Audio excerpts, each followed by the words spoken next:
નમસ્કાર મિત્રો, જય ભારત, જય હિન્દ. સ્વાગત છે તમારું બધાનું લીડર ટ્રેડિંગ ગુજરાતી યુટ્યુબ ચેનલમાં.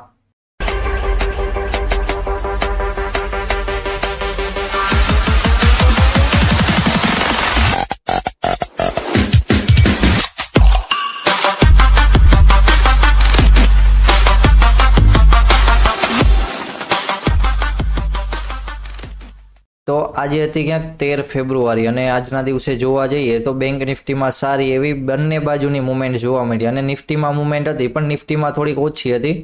જોવા જાવ તો નિફ્ટીમાં પણ હતી પણ નિફ્ટીમાં એટલી બધી મુવમેન્ટ નહોતી કારણ કે નિફ્ટીનું થોડુંક ઝોન જોવા જઈએ તો સાઇડવેઝમાં થોડુંક વધારે હતું અને વચમાંથી મુવમેન્ટ આપીને ફરી પાછું માર્કેટ સાઇડવેઝ ઝોનમાં જોવા મળે એવું ક્યાંક હતું. અને બેંક નિફ્ટીમાં આજના દિવસે આપણે લાઈવ પણ હતા અને કાલના જે લેવલ પણ સેન્ડ કર્યા હતા લેવલ ઉપર પણ માર્કેટમાં ક્યાંક સારી એવી મુવમેન્ટ જોવા મળી. જો કે અહીંયા 45,000નું ઝોન રેઝિસ્ટન્સ ઝોન હતું, માર્કેટ એના નીચે નીકળ્યું પણ માર્કેટ એક નાનકડા ટ્રેન્ડમાં ચાલતું હતું અને પછી એને બ્રેક કરીને માર્કેટ ઉપર સારી એવી 300 પોઈન્ટ પ્લસની મુવમેન્ટ જોવા મળી જે કે 45,000ના ઝોન પાસેથી 450ના ઝોન પાસે જોવા મળ્યો અને 450ના ઝોન પાસે હતું ત્યારે આપણે લાઈવમાં હતા અને લાઈવમાં એક સ્ટોપ લોસ હિટિંગની કંઈક વાત ચાલતી હતી કે લાઈવમાં એ ઝોનમાં માર્કેટ ચાલે છે તો આ ઝોનમાંથી ક્યાંક માર્કેટમાં સ્ટોપ લોસ હિટ કરવા માટે માર્કેટ આવે તો અહીંયા નીચે એક પુટનું સ્કેલ્પિંગ કરવું હોય અથવા સ્ટોપ લોસ હિટ કરવા આવે તો અહીંયા ટ્રેડ કરવો હોય તો કરી શકાય. અને કોલના વ્યૂ માટે માર્કેટને ફરીવાર થોડુંક નીચે આવવા જેવું હતું કારણ કે અહીંયાથી માર્કેટે ઓલમોસ્ટ 600 પોઈન્ટની મુવમેન્ટ આપી દીધી તો થોડુંક માર્કેટ હજી ટાઈમ પણ થયો હતો, સવારનો સમય હતો તો કીધું માર્કેટ થોડુંક નીચે આવે તો એમાં એક નાનકડો પુટ સાઈડનો ટ્રેડ પણ મળી ગયો. તો આપણું લેવલ હતું કે 200ના ઝોન સુધી આવે પણ માર્કેટ અહીંયાથી 45,000ના ઝોન સુધી છેલ્લા પુલ બેકે જોવા મળ્યું અને ક્યાંક એ જે રેઝિસ્ટન્સ ઝોન હતો માર્કેટે એનો પરફેક્ટ રીતના સપોર્ટ બનાવ્યો ને એના ઉપર પણ જોવા જઈએ તો ઉપરની કન્ફર્મેશન મળવામાં થોડી વાર હતી કારણ કે 300ના ઝોન ઉપર ક્યાંક કન્ફર્મેશન મળે તો માર્કેટે એમાં પણ 300ના ઝોન ઉપરથી નીકળીને 700ના ઝોન સુધી જોવા મળી જે આપણે લાસ્ટમાં વાત કરી હતી આજના દિવસના લાઈવ વિડીયોમાં. તો ચલો વાત કરી લઈએ હવે કાલના દિવસને. એટલે બેંક નિફ્ટીનો ક્યાંક એક્સપાયરી દિવસ છે અને માર્કેટમાં 2-3 દિવસ ત્યાં સારી એવી મુવમેન્ટ જોવા મળે છે. જોકે નિફ્ટીમાં મુવમેન્ટ એટલી બધી નથી જોવા મળતી, નિફ્ટી એક રેન્જમાં જોવા મળે છે પણ બેંક નિફ્ટીમાં એક સારી એવી મુવમેન્ટ જોવા મળે છે અને બેંક નિફ્ટીમાં કાલના દિવસે એક્સપાયરી છે તો કાલના દિવસે પણ માર્કેટ સાઇડવેઝ ન રહે ને ક્યાંક સારી મુવમેન્ટ જોવા મળે તો એના માટે ઘણું સારું કહેવાય કારણ કે માર્કેટ ફરીવાર ક્લોઝ થયું છે ક્યાંક 500ના ઝોન પાસે. તો કાલના દિવસે માર્કેટ ઓપન થાય ગેપ અપ અને 700ના ઝોન ઉપર ટ્રેડ કરતું હોય તો માર્કેટે આ ઝોન એક છેલ્લો છે જ્યાં પુટવાળાના છેલ્લા એસએલ છે અથવા એવું પણ માની શકો કે માર્કેટમાં છેલ્લો એક રેઝિસ્ટન્સ ઝોન પણ અહીંયા છે અને એના ઉપર માર્કેટમાં ડાયરેક્ટ 46,000નું ઝોન પણ છે. તો 750 ઉપર માર્કેટ નીકળે તો ડાયરેક્ટ 46,000ના ઝોન સુધીનો ટાર્ગેટ અહીંયા 300 પોઈન્ટનો રાખી શકાય. પણ જો માર્કેટ કાલના દિવસે સાઇડવેઝ અથવા ડાઉન ઓપન થાય છે અને માર્કેટ આ ઝોનમાં એકવાર આવે તો પછી થોડુંક ધ્યાન રાખવાનું કારણ કે એ ઝોનમાંથી માર્કેટમાં 2 વાર સેલિંગ આવી ગયું છે. જ્યાં સુધી પુલબેક આપીને માર્કેટ ન જાય ત્યાં સુધી સેલિંગ ઉપર વિશ્વાસ નહીં કરીએ, બાઇંગ ઉપર અહીંયા વિશ્વાસ નહીં કરીએ કારણ કે કા પછી માર્કેટ ડાયરેક્ટ કેન્ડલ આપીને અહીંયા ઉપર હોલ્ડ કરે કા અહીંયા ઉપર ડાયરેક્ટ પુલબેક આપે, રેઝિસ્ટન્સ ઝોનને બ્રેક આવી રીતના કરે તો રેઝિસ્ટન્સ ઝોન ક્યાંક સ્ટ્રોંગ બ્રેક થયો છે એવું ક્યાંક માની શકાય. અને ફરીવાર માર્કેટ ક્યાંય અહીંયા ઓપન થઈને ડાઉન આવે છે તો ડાઉન આવવા માટે માર્કેટ કેટલું આવી શકે તો એક ટ્રેન્ડ લાઇન છે કે માર્કેટ અહીંયા સુધીનું ડાઉન આવે છે અને એ ટ્રેન્ડ લાઇન પણ જો માર્કેટમાં બ્રેક થઈ જાય છે તો 200નો ઝોન હશે જ્યાં આજના દિવસે માર્કેટમાં સપોર્ટ ઝોન અને સેન્ટરનું ઝોન પણ છે જે માર્કેટમાં નીચેથી ઉપરની જે મુવમેન્ટ આવી છે ટોટલી એનું સેન્ટરનું ઝોન ક્યાંક 200ના ઝોન પાસે માની શકાય હજી છેલ્લા 2 દિવસની માર્કેટમાં જોઈ લઈએ ત્યારે કારણ કે 200ના ઝોન પાસેથી માર્કેટ જો સપોર્ટ લેશે તો ફરીવાર માર્કેટમાં અપસાઇડની મુવમેન્ટ જોવા મળશે કે 500ના ઝોન સુધી અને 500નો ઝોન હશે જો માર્કેટ એના નીચે અથવા એના ઉપર હશે તો કાલના દિવસનો હાઈએસ્ટ ઓપન ઇન્ટરેસ્ટ 500ના ઝોન પાસે જોવા મળશે. જો માર્કેટ ત્યાંથી થોડું ઘણું દૂર હશે તો એ ઝોન જોવા મળશે અને ઓપન ઇન્ટરેસ્ટ મુજબની એક એન્ટ્રી કરવી હોય તો એ એક એન્ટ્રી થઈ શકે કે જે પ્રમાણે ઓપ્શન ચેન્જ દેખાડે છે એ મુજબનું એક કામ કરવાનો એક ટ્રેડ મળી જાય. અને પછી જો માર્કેટ એવું કાંઈ નથી થતું કે વધારે ગેપ ડાઉન ઓપન થઈને ટ્રેન્ડ લાઇન બ્રેક થઈ જાય છે 200ના ઝોન નીચે તો આપણે ડાયરેક્ટ 45,000નો ઝોનનો ટાર્ગેટ પછી માર્કેટ જો ડાઉન ટ્રેન્ડમાં ચાલે છે તો જ્યાં સુધી ડાઉન ટ્રેન્ડમાં જાય ત્યાં સુધી ટ્રેન્ડ લાઇન લગાવી દેશું કે જ્યાં સુધી બ્રેક નથી થતી અથવા પાછળનો કોઈ ઝોન બ્રેક કરીને માર્કેટ આવ્યું હોય પુલ બેક આવ્યું હોય એના હાઈ ઉપર નથી નીકળતું તો ત્યાં સુધી ડાઉન સાઈડનો વ્યૂ આવી રીતના ક્યાંક રાખીને જોઈ શકાય. માર્કેટમાં ફરીવાર અપસાઇડમાં વધારે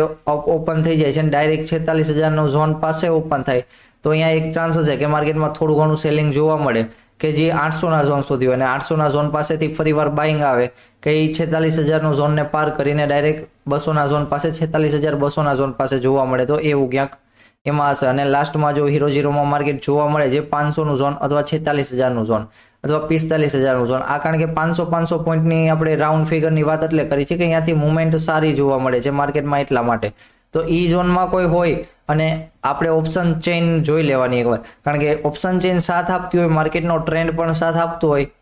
ચાર્ટમાં પણ વ્યૂ થતો હોય, તો એના મુજબનો એક હીરો ઝીરો ટ્રેડ કરી શકાય, જે માર્કેટમાં સારી એવી મુવમેન્ટ આપી શકે. અને જો માર્કેટ ઓપન થઈને આ આખી રેન્જ બનાવી લે છે, માર્કેટ આમાં હોય છે, તો પછી બ્રેક કરે માર્કેટ ત્યારે સારી એવી મુવમેન્ટ જોવા મળી શકે. ત્યાં સુધી અંદર હોય ત્યાં સુધી ઉપરથી પુટ અને નીચેથી કોલ આવી વસ્તુ કરવી હોય તો કરી શકાય, પણ પહેલા ઝોનનું કન્ફર્મેશન થવા દેજો, પછી આવી વસ્તુ પોસિબલ થાય છે એટલા માટે, કારણ કે ઝોન થોડુંક મોટું છે, 500 પોઈન્ટનું તો ઝોન છે એટલા માટે. ને એટલી બધી મુવમેન્ટ કાલના દિવસે જો આવે તો ઘણું સારું કહેવાય, કારણ કે માર્કેટ ફરીવાર એક નાનકડા અપ ટ્રેન્ડમાં આવ્યું છે અને ટ્રેન્ડ લાઇન જ્યાં સુધી ચાલુ રહેશે કાલના દિવસે ત્યાં સુધી ચાલુ રાખજો. અને ફરીવાર જો બ્રેક થાય છે તો ટ્રેન્ડ લાઇન તો બ્રેક થાય છે, પ્લસમાં માર્કેટ અહીંયાથી કોઈ સારો એવો ઝોન પણ બ્રેક કરતું હોય તો બધું એકની હારે, અથવા કોઈ એવી રાઉન્ડ ફિગર બ્રેક કરતું હોય તો પછી અહીંયાથી સારી એવી મુવમેન્ટ પણ જોવા મળી શકે છે. તો ચલો બેંક નિફ્ટીનો ક્યાંક આવો પ્લાન છે. વાત કરી લઈએ નિફ્ટીનો. અને નિફ્ટીમાં જોવા જઈએ તો માર્કેટમાં એક 700નું ઝોન છે, માર્કેટ સપોર્ટ લે છે પણ પરફેક્ટ સપોર્ટ પણ નથી લેતું કે પરફેક્ટ રેઝિસ્ટન્સ ઝોન પણ નથી થતો માર્કેટમાં, કારણ કે માર્કેટમાં જોવા જાવ તો રાઉન્ડ ફિગરના લેવલ છે માર્કેટ, અહીંયા એક વારંવાર ફેકની ચાન્સ થોડાક વધારે જોવા મળે છે. આજના દિવસે પણ હજી એક વ્યૂ હતો આપણો કે અપસાઇડનો માર્કેટ અહીંયાથી નીકળે, તો એમાં પણ માર્કેટે થોડીક મુવમેન્ટ આપીને પછી ફેક ફરીવાર જોવા મળ્યું માર્કેટમાં કે સેમ વસ્તુ કે એ 700ના ઝોન પાસે, અને ઉપર ઝોન છે એનો રેઝિસ્ટન્સ ઝોન 820નો ઝોન, નીચે સપોર્ટ ઝોન છે 520નો ઝોન. સપોર્ટ ઝોન નીચે છે 500ના ઝોન પાસે, પણ એમાંથી એક નાનકડી ટ્રેન્ડ લાઇન લઈ શકાય છે. પણ માર્કેટ નિફ્ટી થોડીક સાઇડવેઝ છે, એટલે નિફ્ટીની થોડી કન્ફર્મેશન પરફેક્ટ મળે ત્યારે જ આજો, કારણ કે નિફ્ટીમાં 2-3 દિવસથી પરફેક્ટ મુવમેન્ટ નથી આવતી. એક રેન્જ બનાવી છે માર્કેટે, તો રેન્જમાં ટ્રેડ કરવામાં ધ્યાન રાખજો, સ્ટોપ લોસ પરફેક્ટ રાખી દેવાનો. જો એ પણ આવી જતો હોય તો એમાં પણ એવી રીતના છે. ફરીવાર કાલના દિવસે માર્કેટ ઓપન થાય છે સાઇડવેઝ અથવા અપ ઓપન થઈને 820ના ઝોન ઉપર ટ્રેડ કરે છે અને પેલી બેજ કેન્ડલમાં 860 ઉપર ટ્રેડ કરવા માંડે છે, તો થોડુંક માર્કેટ નીચે આવે એનો વેઇટ કરજો. અને પછી અહીંયાથી કોઈ સારી એવી કેન્ડલ દેખાય તો એના ઉપર ક્યાંક પુલ બેકમાં માર્કેટમાં જઈ શકાય, અથવા જો સવારમાં મુવમેન્ટ ચાલુ થઈ જાય છે તો ઉપર 900નું લેવલ છે અને 900ના ઉપર ડાયરેક્ટ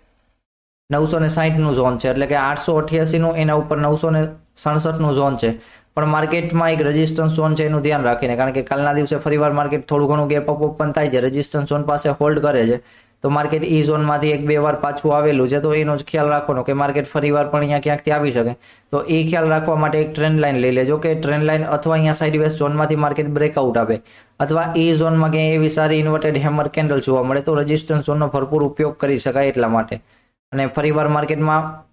માઇનોર એક અપ ટ્રેન્ડ જોવા મળ્યો છે, પણ અપ ટ્રેન્ડની સાથે સાથે એક રેઝિસ્ટન્સ ઝોન પણ છે આ ઝોન પાસે, કારણ કે 760 ફરીવાર માર્કેટ એના ઉપર નીકળે છે તો એકવાર એ ઝોનમાં આવશે માર્કેટ, એ ઝોનમાં આવે અને અહીંયા પણ થોડોક જ ગેપ હશે, જે આજના દિવસનું ક્લોઝિંગ ઝોન છે અહીંયા, અને બંને વચ્ચેમાં એક ટ્રેન્ડ લાઇન પણ જોવા મળશે, તો ટ્રેન્ડ લાઇનનો સપોર્ટ પણ માર્કેટમાં ક્યાંક જોવા મળી શકે. તો અહીંયાથી એવી કોઈ સારી કેન્ડલ દેખાતી હોય ને ઓપ્શન ચેઇનનો સાથ હોય તો આપણે એમાંથી સારી એવી મુવમેન્ટ ક્યાંક જોવા મળી શકે છે નિફ્ટીમાં પણ. પછી વાત રહી કે માર્કેટ ગેપ ડાઉન ઓપન થાય છે અને ડાયરેક્ટ ટ્રેન્ડ લાઇન બ્રેક કરી દે છે આ, તો પછી માર્કેટમાં એક 700નું ઝોન હશે જ્યાં સ્ટોપ લોસ લગાવવાવાળી જગ્યા, કારણ કે માર્કેટ એના નીચે ટ્રેડ કરશે તો પછી નીચે 500નું ઝોન છે, 500ના ઝોન પાસે થોડુંક બાઇંગ આવે તો ઠીક છે, નકર એના પણ બ્રેક કરી દે છે તો એમાં પણ થોડીક મોટું ઝોન છે, તો એનું પણ ધ્યાન રાખવાનું. તો ચલો, જય ભારત, જૈન મિત્રો, મળીએ કાલના દિવસે લાઈવ વિડીયોમાં.